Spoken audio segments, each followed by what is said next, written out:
Nunca imaginé que pudiera escuchar mi nombre dicho con tanta ligereza, como si fuera parte de un chiste privado del que yo nunca había sido invitada. Estaba en el pasillo, sosteniendo una bandeja con copas recién servidas, cuando reconocí la voz de Héctor, el mejor amigo de mi esposo. Su risa retumbó desde el salón, fuerte, confiada, casi eufórica. ¿Tú crees que llorará cuando lo lea?, preguntó entre carcajadas. Sentí como mis dedos se aflojaban alrededor de la bandeja. El cristal tintineó, un sonido pequeño, pero lo suficientemente claro para que yo misma me diera cuenta de que estaba a un segundo de dejarlo caer. Me quedé inmóvil, con la espalda rozando la pared fría. Y contuve el aliento. La respuesta de Adrián llegó enseguida, cargada de esa autosuficiencia que tantos años había intentado justificar. Por supuesto que sí, dijo él, con una seguridad cruel. Las mujeres siempre lloran. Sobre todo cuando no se lo esperan. Héctor soltó una carcajada aún más alta. Pues apuesto a que no aguantará ni 5 segundos cuando vea los papeles en plena cena de Navidad. La bandeja tembló en mis manos. Yo seguía congelada en ese pasillo estrecho de nuestra casa en Madrid, donde la calefacción solía ser demasiado alta, pero en ese momento el aire se volvió helado. Sentí como mi respiración se hacía mínima, apenas un hilo invisible que amenazaba con romperse. 5 días. Apenas faltaban 5 días para la cena de Navidad en la casa de los padres de Adrián en las afueras de la ciudad. 5 días para que él, mi esposo, se preparara para exhibir mi supuesta fragilidad frente a toda su familia. 5 días para verme caer, o eso creía. No di un paso. No hice ruido. No interrumpí la conversación. Solo escuché cómo seguían riéndose, cómo brindaban entre ellos, celebrando un final que, según ellos, yo no vería venir. Y allí, en ese pasillo que tantas veces crucé sin pensarlo, sentí algo distinto. No fue ira, ni tristeza, ni siquiera miedo. Fue una grieta. Una apertura silenciosa, profunda. Como si una versión antigua de mí misma hubiera decidido desprenderse sin aviso. Su apuesta fue el golpe. Pero la grieta fue el inicio. Aunque aquella apuesta fue el golpe más despiadado que había recibido en años, la verdad es que mi historia no comenzó allí. No fue en ese pasillo. Ni con esa bandeja temblorosa, ni siquiera con la carcajada de Héctor resonando en mi pecho. Mi historia empezó mucho antes. En esos momentos pequeños que una no nota cuando ocurren, pero que con el tiempo se convierten en heridas profundas. Recuerdo la primera vez que Adrián soltó una de sus bromas frente a nuestros amigos, en una cena de empresa. Yo acababa de contar algo simple, una anécdota sin importancia. Cuando él interrumpió con una sonrisa ladeada: «Ten cuidado, Clara, que como sigas así, podría dejarte mañana». Todos rieron. Yo también, casi por reflejo. Pero hubo algo en su tono, una sombra detrás de la risa, que me hizo sentir un frío que no encajaba con la calefacción del restaurante. No fue la última vez. De hecho, después de aquella noche, sus comentarios se volvieron más frecuentes. Los decía sin levantar la voz, sin agresión directa, sin un solo insulto. Pero con esa exactitud quirúrgica capaz de hacer pequeños cortes invisibles. No te tomes las cosas tan en serio. Te pones sensible por todo. No exageres, solo es un comentario. Yo sé que hay quienes habrían contestado, quienes habrían marcado un límite. Pero yo no. Yo me fui apagando poco a poco, casi sin darme cuenta. Dejé de usar mi vestido rojo favorito porque él dijo una vez que llamaba demasiado la atención. Bajé el tono de mi voz en reuniones porque Adrián siempre me corregía después, diciéndome que había hablado de más. Me alejé de mis redes sociales, de mis amigas. De esas pequeñas cosas que me daban identidad. Sin ordenarlo explícitamente, él logró que cada una de mis decisiones pasara por un filtro silencioso. ¿Le molestará? ¿Pensará que hago el ridículo? ¿Haré el papel de tonta? Hasta que Laura, mi amiga de toda la vida, me vio una tarde en una cafetería de Madrid. Me miró largo rato, como si intentara encontrar una pieza perdida de mí. Luego dejó la taza en la mesa y dijo en voz baja. Con esa honestidad que siempre la caracterizó, te estás desvaneciendo, Clara. No supe qué responderle. Tal vez porque, en el fondo, yo también empezaba a sospecharlo. Con el tiempo comprendí que lo más peligroso no siempre es lo que hace ruido. A veces, lo verdaderamente destructivo llega envuelto en silencios. Sonrisas tensas y frases que parecen inofensivas, hasta que una empieza a creerlas. Adrián nunca me gritó.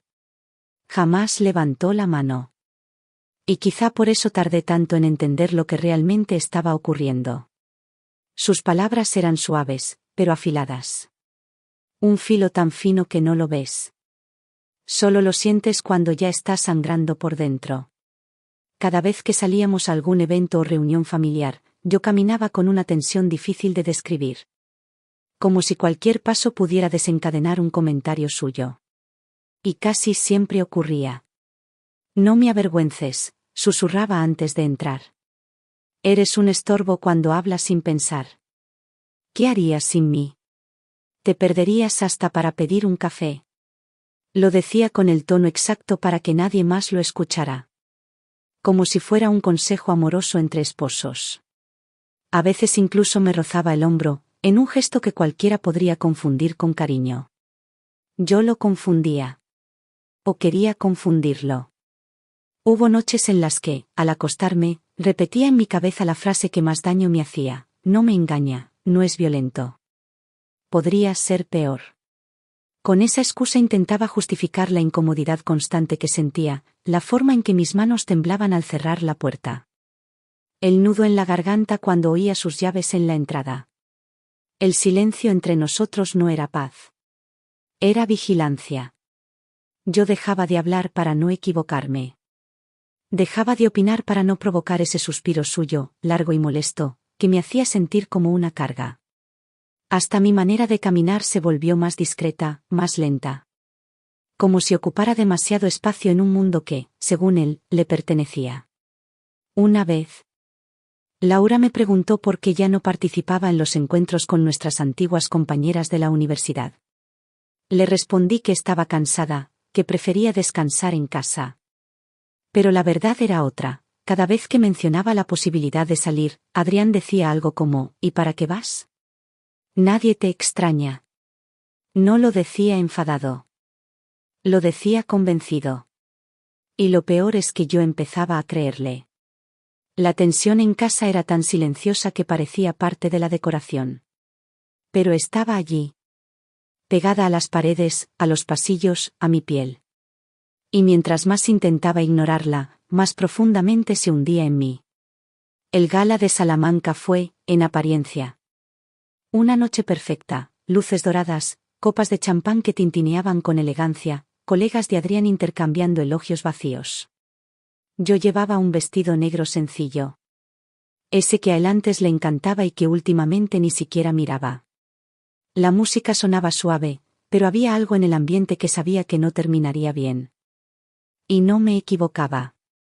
Adrián ya había bebido más de lo que su cuerpo solía tolerar. Cada sorbo de alcohol parecía aflojarle la lengua y endurecerle la mirada. Yo lo veía transformarse poco a poco, convertirse en esa versión de sí mismo que solo conocían quienes lo trataban demasiado de cerca: cínico, burlón, cruel. Mientras hablábamos con un grupo de socios de la empresa, él se inclinó hacia mí y murmuró con un desprecio que quemó más que cualquier bebida: no seas tan necesitada. Clara. Siempre quieres más, como todas. Lo dijo justo cuando una ejecutiva pasó junto a nosotros. Lo dijo sabiendo que yo escucharía. Lo dijo porque podía. Sentí como la sangre me bajaba del rostro, como mi pecho se tensaba con esa mezcla conocida de vergüenza y resignación. Nadie más pareció notarlo. Pero para mí fue como si hubieran encendido un reflector sobre mi humillación. Aún así, respiré hondo. Sonreí. Me acomodé el vestido con calma. Y entonces, con la voz más suave que he usado nunca, le dije: si tanto bromeas con dejarme, quizá deberíamos firmar algo. Por si acaso. Él soltó una carcajada ruidosa, torpe. Casi exagerada. ¿Un acuerdo? Rió. ¿De verdad crees que necesito un documento para irme? Tomó una servilleta de tela, la estiró sobre la mesa y, tambaleándose un poco, escribió su nombre. Un garabato arrogante, confiado, infantil. Luego empujó la servilleta hacia mí como si fuera un truco de magia. Ahí tienes. Vete a notariarla si te hace ilusión. Los demás rieron, yo también fingí hacerlo. Pero bajo la mesa, mis dedos cerraron la servilleta con un cuidado casi reverente. No era un chiste para mí. No era una broma pasajera ni un gesto anecdótico. Era un arma. Un arma que él mismo había creado. Un arma que, esa noche, guardé en mi bolso como si fuera un diamante peligroso. Cuando volvimos a Madrid, Adrián no recordaba nada. Pero yo sí. Y aquella servilleta, doblada en cuatro y escondida como un secreto ardiente, fue el primer ladrillo silencioso de todo lo que vendría después. A la mañana siguiente del gala en Salamanca, Adrián dormía profundamente, hundido en las sábanas como si el mundo entero le debiera silencio. Yo me levanté despacio, con un cuidado casi quirúrgico para no despertarlo. La servilleta estaba doblada dentro de mi bolso, pesada como un ladrillo y valiosa como una joya.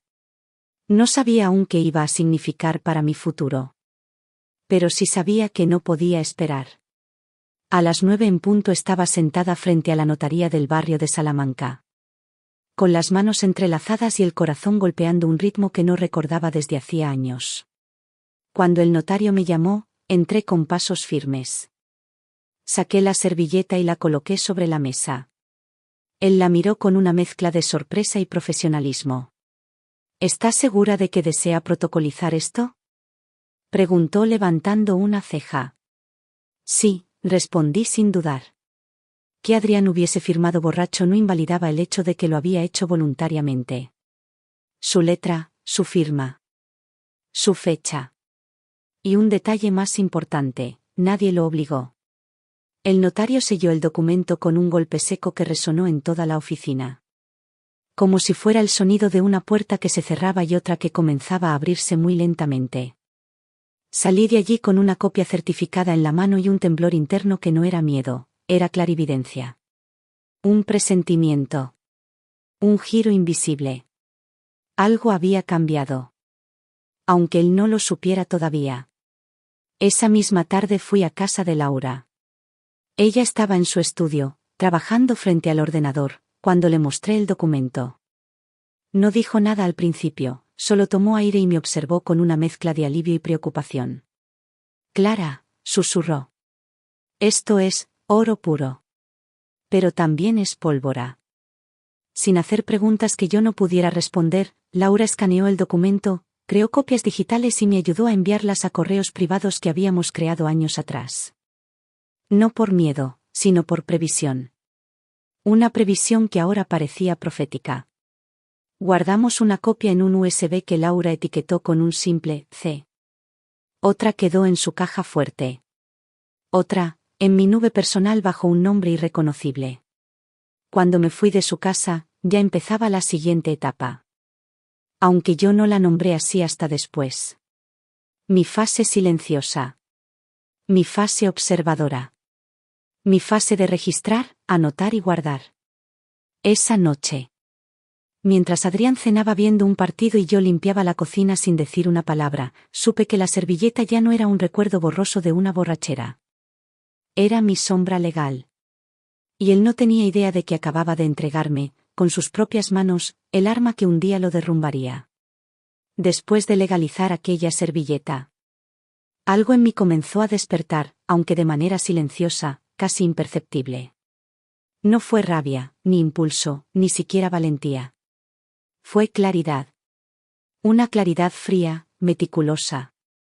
Casi técnica. La misma que uno siente cuando por fin abre los ojos después de mucho tiempo viviendo en penumbra. Empecé un diario. No uno bonito con frases motivadoras ni tapas doradas. No un cuaderno simple, de espiral, de esos que pasan desapercibidos en cualquier estantería. Lo escondí bajo mi lado del colchón, justo donde Adrián nunca revisaba. Allí anoté la hora exacta en que llegaba, los comentarios que hacía. Los días en que salía a correr, pero volvía oliendo a perfume caro, los momentos en los que su voz cambiaba de tono al hablar por teléfono. Cada página era una radiografía. Cada línea, una grieta más en la fachada perfecta que él creía sostener. Una tarde, mientras doblaba ropa en silencio, encontré una factura arrugada en el bolsillo de uno de sus pantalones. Era del día de San Valentín. 2 copas de vino, fresas, una habitación de hotel en el centro. Yo recordé perfectamente ese día. Él había dicho que tenía reuniones en otra ciudad. Sentí como mi pecho se apretaba, pero no me rompí. No lloré. No pregunté. Solo tomé una foto, la escaneé, y guardé el papel dentro de una carpeta rotulada con una sola palabra, febrero. A partir de ese momento, dejé de reaccionar incluso cuando él esperaba que lo hiciera. Cuando soltaba comentarios como, sin mí no sabrías ni arreglar el wifi o, eres demasiado dependiente. Yo asentía con una sonrisa suave, una que él interpretaba como resignación, sin darse cuenta de que, por dentro, esa sonrisa significaba preparación. Comencé también a grabar llamadas. No todas, solo las que importaban. Aquellas en las que se le escapaba una frase de más. O una risa que solo podía dirigir a otra persona. Las guardaba por fecha y hora, archivadas exactamente igual que un contable clasifica recibos, con precisión y distancia emocional. Sincronizaba sus datos del móvil al ordenador cuando él se iba al gimnasio. No me temblaban las manos. No me temblaba la voz cuando lo saludaba al volver.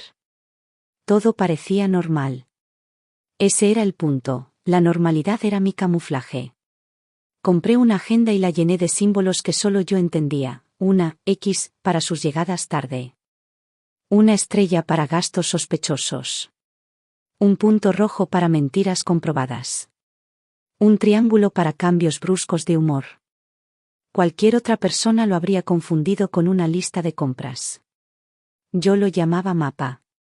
Y aún así, aunque empezaba a construir un archivo que podría derrumbar a cualquier hombre. No buscaba vengarme. No entonces. Lo único que quería, o al menos eso me repetía cada noche, era sentirme a salvo. No sabía que ese deseo sería el primer paso hacia algo mucho más grande, y mucho más definitivo. Hubo un momento, un punto casi imperceptible en el tiempo, en el que dejé de ser la esposa que temía provocar a su marido. Y me convertí en la esposa que él creía controlar. No sé exactamente cuándo sucedió, pero de pronto me descubrí sirviéndole la cena con una sonrisa impecable. Riendo en los momentos precisos, aplaudiendo sus logros laborales que yo sabía perfectamente que eran simples traslados disfrazados de ascensos. Me movía como una sombra amable dentro de la casa. Pulida. Agradable. Predecible, o eso creía él. Esa actuación no era resignación. Era estrategia. La más silenciosa y efectiva que había llevado a cabo en mi vida. Con él relajado, con sus sospechas desarmadas. Pude avanzar con algo que había empezado mucho antes, blindar legalmente la servilleta convertida en documento. Laura fue esencial en ese proceso. Una tarde. Nos reunimos en su oficina, la luz blanca cayendo sobre el papel como si también quisiera revisarlo. Ella leía cada línea, cada firma, cada fecha. Esto es fuerte. Pero todavía puede ser más sólido, me dijo ajustándose las gafas. Redactó un anexo, lo aclaró, lo reforzó, añadió términos que Adrián jamás imaginaría discutir. Incluyó pruebas de que su firma había sido voluntaria, que él mismo había iniciado la broma, que no hubo coerción ni engaño. En otras palabras, transformó aquel papel manchado de vino y arrogancia en una espada legal con filo perfecto. Guardamos las nuevas copias con el mismo método meticuloso de siempre, una en mi nube privada. Otra en la caja fuerte de Laura. Una más en un USB pequeño que llevaba siempre en mi bolso, escondido bajo mis cosméticos. Mientras tanto, en casa, yo seguía siendo la esposa que él siempre quiso que pareciera, dócil, risueña, dócil otra vez. Esa era la máscara que necesitaba llevar hasta el final. Y entonces llegó el mensaje. Sucedió 2 semanas antes de Navidad. Adrián había bebido más de la cuenta y se quedó dormido en el sofá. El móvil resbalando entre sus dedos. La pantalla se iluminó y vi el nombre guardado con una simple letra, M.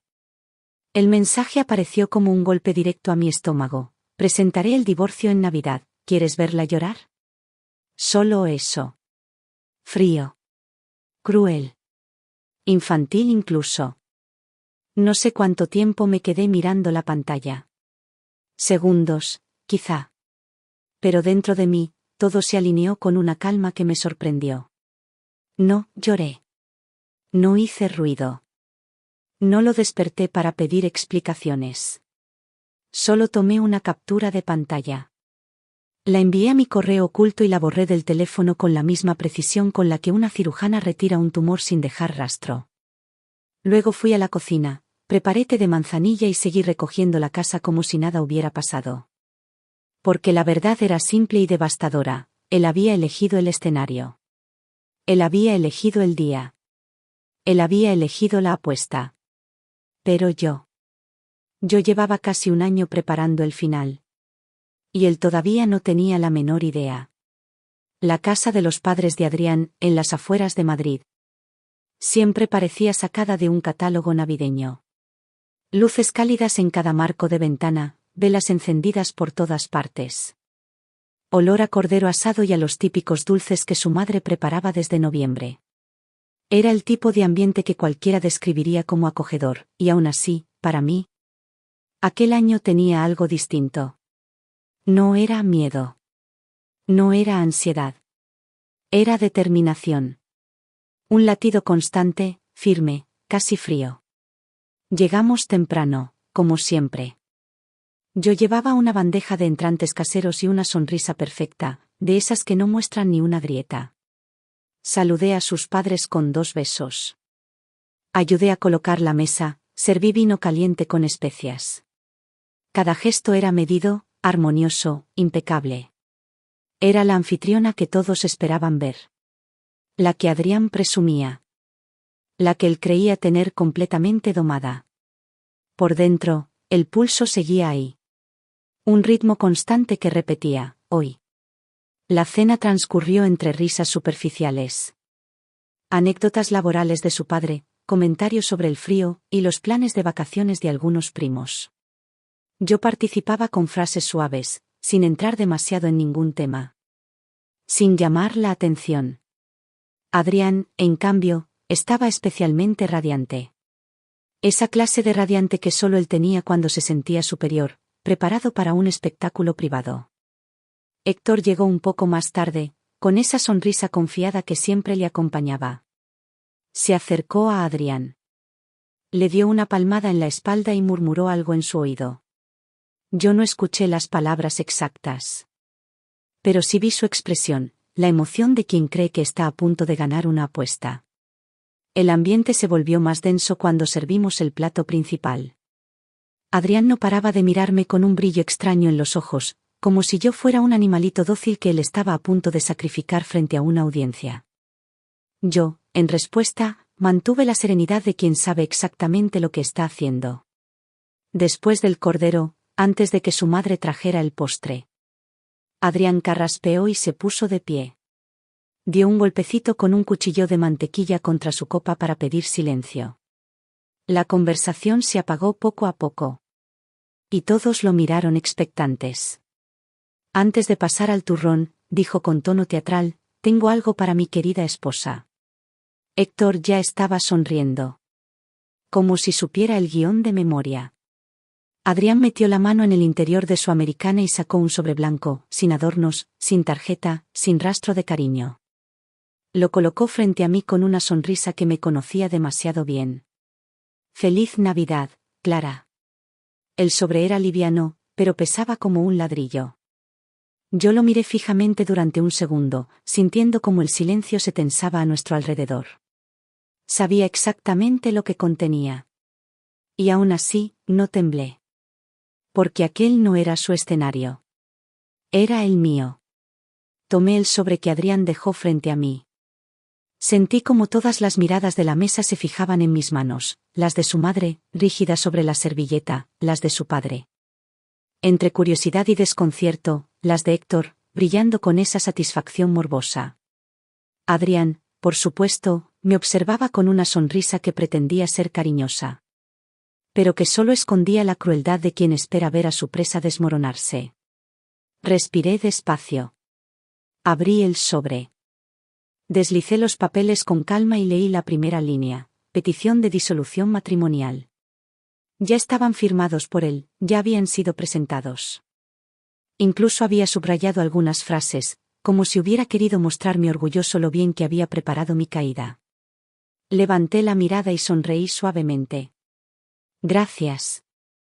Adrián, dije con voz tranquila. El silencio cayó como una losa. Su padre dejó de masticar. Su madre se llevó una mano al pecho. Héctor perdió la expresión arrogante. Adrián parpadeó, confundido, como si mis palabras no encajaran con el guión que él había imaginado. Saqué mi bolígrafo plateado del bolso. Lo apoyé sobre el papel y firmé mi nombre con un trazo firme y elegante. Después, sin dramatismos, coloqué la fecha y cerré el sobre con una pequeña presión de mis dedos.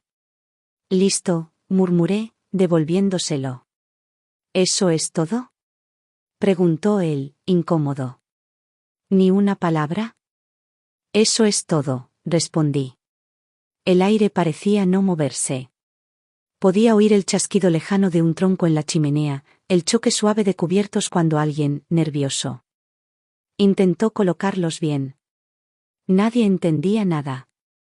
Así era perfecto. Entonces llegó mi turno. Lentamente, saqué de debajo de la mesa un paquete envuelto en dorado. Lo coloqué frente a él, justo donde minutos antes él había puesto su sobre.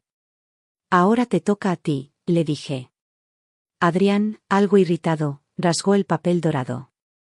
Cuando vio la carpeta de cuero, ya su expresión había cambiado. Pero cuando la abrió y leyó la primera línea, su rostro se descompuso por completo. Pálido. Mudo. Helado. ¿Qué? ¿Qué es esto?, balbuceó. Héctor se inclinó para mirar. No entendió de inmediato. Yo respondí por ellos: las capitulaciones matrimoniales que tú firmaste en Salamanca. Legalizadas. Actualizadas. Blindadas. Y, por cierto, presentadas antes que tus papeles. Su madre dejó escapar un «Dios mío». Su padre ajustó las gafas, incrédulo. Héctor abrió la boca sin encontrar palabras. Adrián, en cambio, agarró los bordes de la mesa como si el mundo se le hubiera inclinado bajo los pies. Pero yo presenté primero, susurró. Justo por eso, respondí con una sonrisa. El documento adquiere plena validez bajo tus propios términos. Tú lo firmaste. Tú lo fechaste. Tú diste tu consentimiento. Nadie hablaba. Nadie respiraba. Pero todavía faltaba mi último movimiento. Saqué un sobre pequeño, blanco, discreto. Lo puse frente a él. Y este es tu regalo final. Adrián lo abrió con manos temblorosas. Dentro, la ecografía de 8 semanas reposaba sobre la mesa, iluminada por las luces cálidas del comedor. Su rostro se quebró como vidrio bajo presión. Estoy embarazada, dije con calma. 8 semanas. En los ojos de Adrián apareció primero desconcierto. Luego un destello de alegría instintiva, y finalmente, el golpe brutal de la realidad: capitulaciones, patrimonio, custodia, pensión. Su futuro. Desmoronándose frente a toda su familia. Todos guardaron silencio. Todos entendieron. Y él también. Su apuesta era hacerme llorar. Pero la única persona que terminó rota aquella noche fue él. Cuando la cena terminó y las luces del comedor quedaron atrás, comprendí que algo se había roto definitivamente. No en mí, sino en él. Yo volví a casa con una sensación que no recordaba desde hacía años: ligereza. La misma ligereza que se siente cuando uno por fin deja de caminar sobre cristales. A la mañana siguiente llamé al cerrajero. No di excusas ni explicaciones. Solo pedí un cambio completo de cerraduras. Cuando me entregó el juego nuevo de llaves, las sostuve en la mano como si fueran el primer objeto verdaderamente mío en mucho tiempo. No el más caro. No el más importante. Pero sí el más liberador. Adrián desapareció unos días. No llamó, no vino, no mandó mensajes. Su silencio, que durante años me habría provocado ansiedad, ahora era un regalo. Un espacio limpio donde por fin podía escuchar mis propios pensamientos sin miedo a que una puerta se golpeara o una voz se elevara. Poco a poco comenzaron a llegar noticias suyas, no por él, sino por terceros. Su empresa había reorganizado responsabilidades, una frase elegante para decir que ya no estaba donde solía. Su nombre dejó de aparecer en las comunicaciones internas. Algunos compañeros en común dejaron de saludarlo en reuniones. Su prestigio, ese pedestal donde se había acomodado con tanta soberbia, empezó a desmoronarse sin hacer ruido. Yo no sentí satisfacción. Sentí distancia. Como si estuviera observando la caída de alguien que ya no formaba parte de mi vida, ni de mi identidad. Mi embarazo avanzaba en paralelo. Vivía cada semana con una serenidad que jamás imaginé posible. Laura venía cada 2 días con comida hecha y preguntas que eran más cariño que curiosidad. Marina, mi hermana, se quedaba a dormir cuando veía que una noche se me hacía larga y silenciosa. No hablábamos mucho de Adrián, no era necesario. El pasado había dejado de ser una conversación. Se había convertido en un aprendizaje. Redecorar la casa fue otro renacimiento. Pinté las paredes del salón con un tono cálido. Coloqué velas nuevas, de esas que él decía que olían demasiado. Compré sábanas suaves y las tendí en lo que ahora era completamente mi cama. Y cuando encontré en el closet una caja con velas de sándalo que él no me dejaba encender porque le daban dolor de cabeza, las coloqué con orgullo en el dormitorio. Una tarde, mientras preparaba un pastel de durazno, sentí la primera patadita. Fue tan suave que pensé haberlo imaginado. Luego vino otra. Más clara. Dejé el cuchillo, apoyé ambas manos en mi vientre y me quedé ahí, en silencio, con el corazón dando un vuelco que ninguna humillación pasada podía apagar. No era una patada. Era una afirmación. Una voz silenciosa que decía, estamos aquí. Estamos bien. Ese día, cuando escribí en mi diario, solo puse una frase, nunca volveré a vivir empequeñecida. Un año después, la Navidad llegó sin sobresaltos ni apuestas. Sin sobreblancos encima de la mesa. Sin voces que intentaran aplastarme. La casa estaba decorada con luces sencillas, un árbol pequeño y una mesa modesta, pero perfectamente mía. Laura y Marina brindaban en el salón, riendo por cualquier tontería. El ambiente olía a canela y a tranquilidad. Y en mis brazos, dormida profundamente, estaba mi hija. Mi milagro. Mi renacer. Me senté en el sillón cerca de la chimenea, acunándola mientras respiraba ese aire nuevo, ligero, honesto. No había miedo. No había tensión. No había sombra de él en ninguna esquina. Solo paz. Acaricié la mejilla suave de mi bebé y le susurré la reflexión que había guardado durante un año entero. Él decía que yo no era nada sin él. Resultó que soy todo sin él. Y por primera vez en mucho tiempo, lo sentí absolutamente cierto.